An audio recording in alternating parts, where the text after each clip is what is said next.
뚱뚱한 여자가 노래할 때까지 끝난 게 아니다 라는 오페라 속담이 최근 우리가 겪는 상황에 잘 맞는 것 같아요. 저는 야구 팬이라서 저에게는 위대한 요기 베라가 정치인들보다 압박감을 훨씬 더 잘 이해했던 사람이었죠. 그는 이 말을 더 멋지게 표현했습니다. 끝날 때까지 끝난 게 아니다. 지정학에서 그건 단순히 멋진 말이 아닙니다. 그것은 오히려 경고담에 가까워서 무언가를 분석하기 전에 반드시 고려해야 할 점입니다. 역사는 우리가 원할 때 끝나지 않기 때문입니다. 역사는 깔끔히 끝나지 않습니다.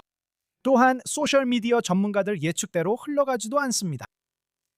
이 말은 니콜라스 코페르니쿠스의 불멸의 말을 떠올리게 합니다. 네, 우리 태양계를 이해하게 해준 그 사람이죠. 그의 단순한 논리는 지금 일어나고 있는 모든 일을 가장 명확하고 분명하게 설명해 줍니다. 우리가 아는 것을 안다는 것, 그리고 우리가 모르는 것을 모른다는 것을 안다는 것, 그것이 진정한 지식입니다. 이해했나요? 이번 에피소드에서 이해해 보도록 하겠습니다. 오늘은 이스라엘과 중동에서 무슨 일이 일어나고 있는지 이해하고 상황을 명확하게 설명해 드리고자 합니다. 우리는 예언자들과 예언의 땅 이스라엘에 살고 있습니다. 그것은 옛날 일이고 지금은 예언자가 없습니다. 그렇게 되려는 사람은 많지만 저는 미래를 안다거나 모든 정보를 안다고 주장하지 않습니다. 하지만 여기에는 부정할 수 없는 사실들이 있습니다. 이란과 관련된 모든 상황에서 말하자면 벽에 쓰인 글씨 같은 경고가 보입니다. 그리고 성경의 다니엘서에서처럼 똑같은 말이 나옵니다. 메네, 데겔, 우바르신. 성경 이야기가 오늘날 이란 이슬람 정권에 적용되는 것이 정말 놀랍습니다. 메네, 하나님께서 당신의 통치 기간을 세시고 그것을 끝내셨습니다. 테켈, 당신은 저울에 달려 부족함이 드러났습니다. 우파르신, 당신의 나라는 나뉘어 메디아와 페르시아 사람들에게 주어졌습니다. 이것은 지금 이란의 현실을 보여줍니다. 참고로 우리 모두에게 해당하는 또 다른 성경적 평행이 있습니다. 이는 프로그램 마지막에 나누겠습니다. 끝까지 함께 해주세요. 그래서 그 외에도 지금 우리가 지난 며칠 동안 보고 있는 것은 기본적으로 그저 잡음일 뿐입니다. 도널드 트럼프 대통령이 이란과의 전쟁에서 2주간의 휴전을 발표하며 전쟁에 가능한 해결책을 모색하겠다고 하자 갑자기 모든 논평가들이 들끓기 시작합니다. 분석가들, 평론가들, 인플루언서들, 정치인들, 언론인들 모두가 여러 가지 이론을 내놓고 있습니다. 어떤 사람들은 고소해하고 다른 사람들은 실망하고 있습니다. 많은 사람들이 이미 결말을 알고 있다고 생각합니다. 하지만 진실은 간단합니다. 도널드 트럼프 본인 외에는 아무도 트럼프가 무엇을 하려는지 모릅니다. 우리는 지금까지의 일을 분석할 수 있습니다. 우리는 현재 상황을 평가할 수는 있지만 다음 장을 예측할 수는 없습니다. 역사는 그렇게 흘러가지 않습니다. 제2차 세계대전 후 소련의 부상이나 냉전 시작을 아무도 예측하지 못했습니다. 일부는 처칠이 예외적으로 예측했다고 말합니다. 대전쟁, 즉 제1차 세계대전 이후에는 아무도 모든 전쟁을 끝낼 전쟁이 사실상 다음, 훨씬 더 어두운 세계대전의 씨앗을 심었다고 상상하지 못했습니다. 저는 전에 말했듯 서구 사회는 즉각적 만족을 추구하도록 프로그래밍된 곳입니다. 기다림도 없고 과정도 없으며 오직 지금 이 순간뿐입니다.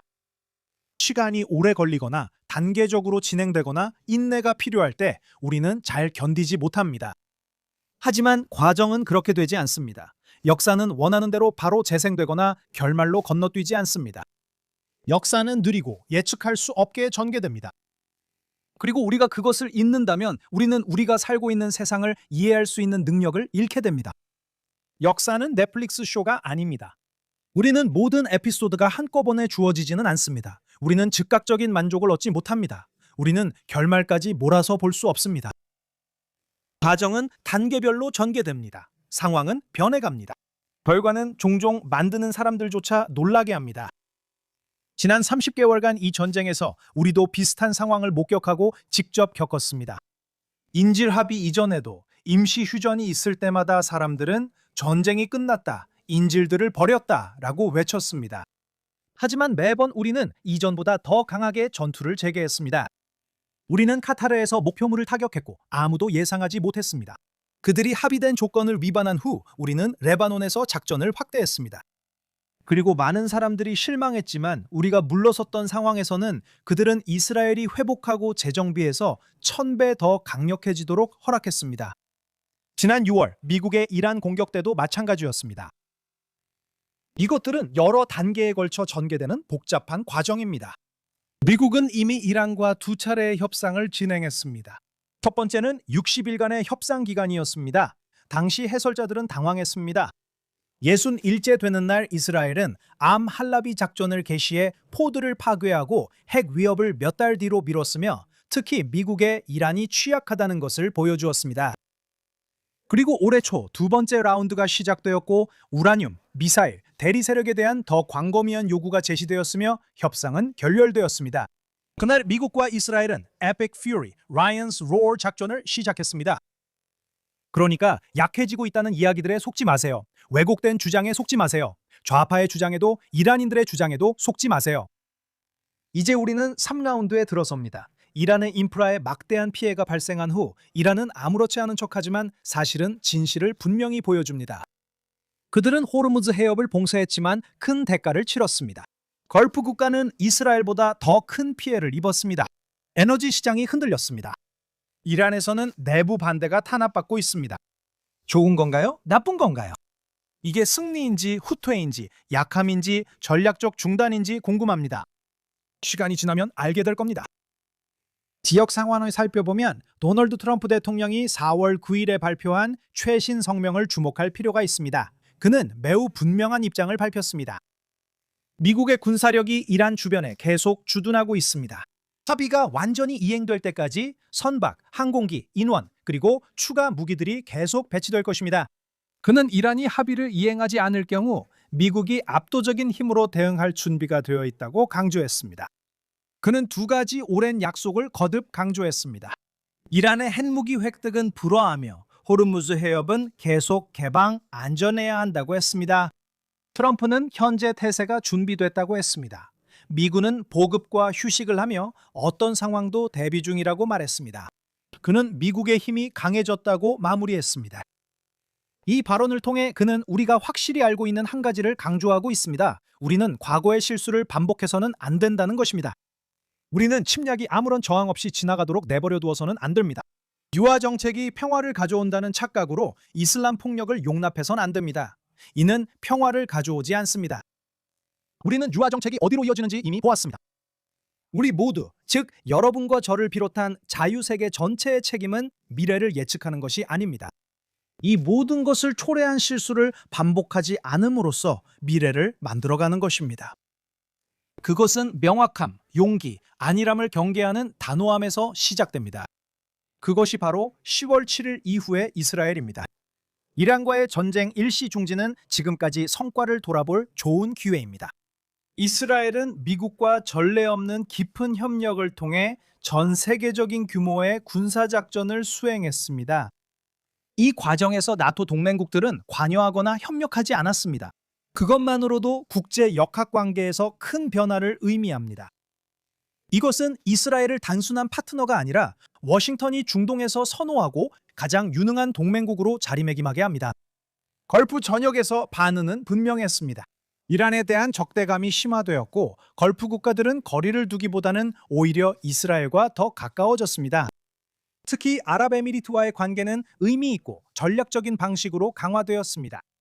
전장에서 이스라엘이 설계한 무기와 방어 시스템이 뛰어난 성과를 보였습니다. 그들의 성공은 이미 국제 시장을 재편하고 있으며 이스라엘 기술에 대한 수요가 급증할 것으로 예상됩니다. 그리고 지역적으로는 억지력이 변화했습니다. 오랫동안 뱀의 머리라 불린 존재가 큰 타격을 입었습니다. 한때 중동 전역에 위협을 가하던 그 세력은 이제 훨씬 덜 위협적으로 보입니다.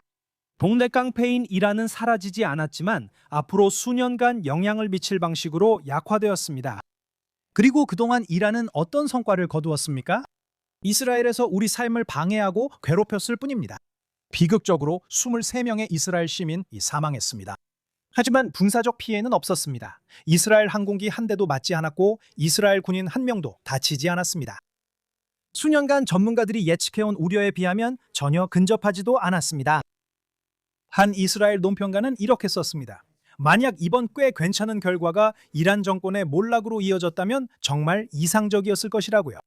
하지만 그는 그것은 이스라엘이 아니라 이란 국민들에게 달려있다고 말했습니다. 오늘날 이스라엘은 앞으로 더욱 안전해졌습니다. 이란 측은 그 어느 때보다 약해졌습니다. 그리고 만약 이란이 핵 프로그램의 핵심 요소를 재건하려고 한다면 이스라엘은 그것들을 파괴할 것입니다. 지난 한 달 동안 일어난 믿을 수 없는 사건들을 기억하는 것도 중요합니다. Lines of War 작전 성과는 다음과 같습니다. 최고 지도자 알리 호메이니와 이란 정치 및 군사 지도부 1, 2, 3순위에 속한 수십 명의 고위 인사들이 제거되었습니다. 이란 해군이 파괴되었습니다. 약 150척의 이란 선박이 파괴되어 이란 해군의 90% 이상이 소멸되었습니다. 이란 공군이 파괴되었습니다. 수십 대의 비행기와 헬리콥터가 파괴되었으며 이란이 무기와 자산을 밀수하는 데 사용했던 수송기들도 포함되어 있습니다. 이란 방공 시스템 대부분이 파괴됐습니다. 대부분의 탄도미사일 발사대와 탄도미사일이 파괴되었습니다. 지하 미사일 기지들이 파괴되었습니다. 미사일 생산 체인, 핵 드론 등을 포함한 모든 부성 요소를 중점적으로 이란의 분산 복합체가 파괴되었습니다. 우리는 또한 이란의 국가 인프라가 파괴되는 것을 보았습니다. 여기에는 다리, 철도, 여러 발전소, 사우스파스 가스 시설 등이 포함됩니다. 약 1만 명의 정권군이 제거되었습니다. 이것들은 불과 40일 만에 벌어진 놀라운 사건들 중 일부에 불과했습니다. 현재 이스라엘은 한동안 계속되어 온 또 다른 문제, 헤즈볼라를 다룰 수 있습니다. 이스라엘은 레바논의 위협에 모든 관심과 병력을 집중시켰습니다. 이스라엘은 수요일 10분 동안 레바논 전역에서 헤즈볼라를 상대로 100회의 공습을 감행해 182명의 테러리스트를 사살했습니다. 이스라엘은 헤즈볼라를 리타니강 넘어 레바논 북부로 계속 밀어붙이고 있습니다. 이란과 휴전 후 이번 임무에 투입할 항공기가 더 확보되었습니다. 이란은 휴전 협상에 레바논을 포함시킬 것을 요구했으며 그 와중에도 아랍에미리트, 카타르, 쿠웨이트를 계속해서 공격하고 호르무즈 해협을 봉쇄했습니다. 그리고 과거의 실수를 더 이상 반복하지 않겠다는 말이 나오는 가운데 용감한 프랑스의 스마카룬 대통령은 서둘러 이스라엘을 비난하고 휴전을 요구했습니다. 이스라엘이 헤즈볼라 거점을 제거했을 때 베이루트에 있던 벨기에 이슬람 공화국의 외무장관도 마찬가지였습니다. 이들 국가는 미국을 배신했지만 테러리스트를 돕기 위해 서둘러 나섰습니다.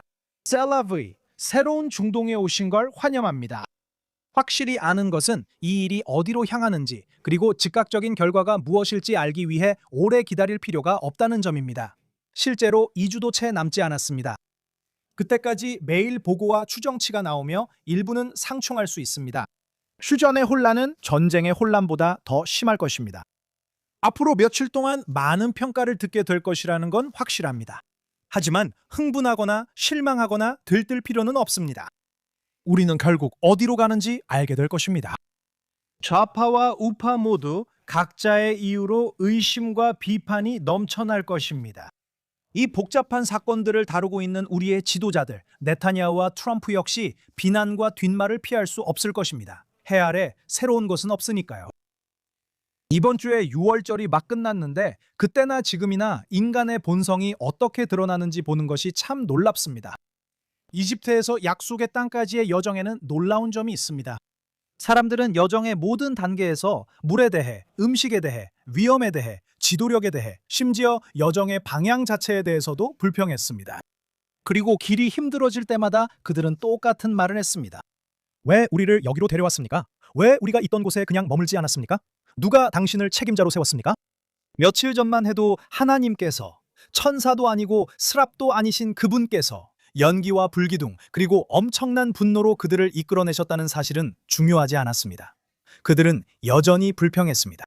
그들이 방금 바다를 건넜다는 것도 중요하지 않았습니다. 하늘에서 음식을 받고 있다는 것도 중요하지 않았습니다. 더 나은 곳으로 인도받고 있다는 것도 중요하지 않았습니다. 과정이 불편해지는 순간 사람들은 모세와 아론을 원망했습니다. 제 말은 이런 상황은 예전부터 늘 있어 왔다는 겁니다. 배중의 압력, 배중의 두려움, 대중의 좌절감 이런 것들은 항상 책임을 지고 있는 지도자들에게 쏟아집니다. 모세를 비롯해 불확실한 상황에서 결정을 내려야 했던 모든 지도자들도 같은 경험을 했습니다. 오늘날에도 같은 패턴이 반복됩니다. 지도자들은 그때그때 결정을 내립니다. 전쟁, 휴전, 전략, 타이밍 등 여러 결정을 내리면 대중은 이스라엘 백성이 광야에서 반응했던 것처럼 왜 이거냐, 왜 지금이냐, 왜 예상한 결과가 아니냐고 반응합니다. 도널드 트럼프와 베냐민 네타냐후는 압박 속 결정으로 미국과 이스라엘에서 강한 비판을 받고 있습니다. 사람들이 그 결정에 동의하든 않든 그 패턴은 매우 오래됐습니다. 사람들은 이야기가 끝나기도 전에 명확한 답을 요구합니다. 하지만 성경은 또 다른 것을 가르칩니다. 불평에도 불구하고 두려움에도 불구하고 압박에도 불구하고 모세는 이겨냈습니다. 사람들이 항상 그를 지지했기 때문이 아닙니다. 그들은 그렇지 않았습니다. 모세는 완벽하지 않았습니다. 그에겐 결점이 있지만 믿음이 있었습니다. 그 사명에는 방향과 목적이 있었고 그는 끝까지 지켰습니다. 그리고 하나님께서 실제로 그 앞에 나타나셨기에 그에겐 믿기가 훨씬 쉬웠죠. 이것이 바로 이 순간의 메시지입니다. 리더십은 사막 한가운데서 평가되지 않습니다. 리더십은 여정의 끝에서 평가됩니다.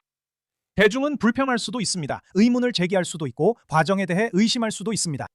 그러나 끝까지 버티는 이들과 그들을 지지하는 이들은 모든 일이 끝난 후 결과가 다르게 보인다는 것을 종종 알게 됩니다. 다시 말해 우리는 이미 이런 상황을 겪어봤고 역사는 황무지를 통과하는 길이 항상 시끄럽지만 결국 어딘가로 이어진다는 것을 보여줍니다.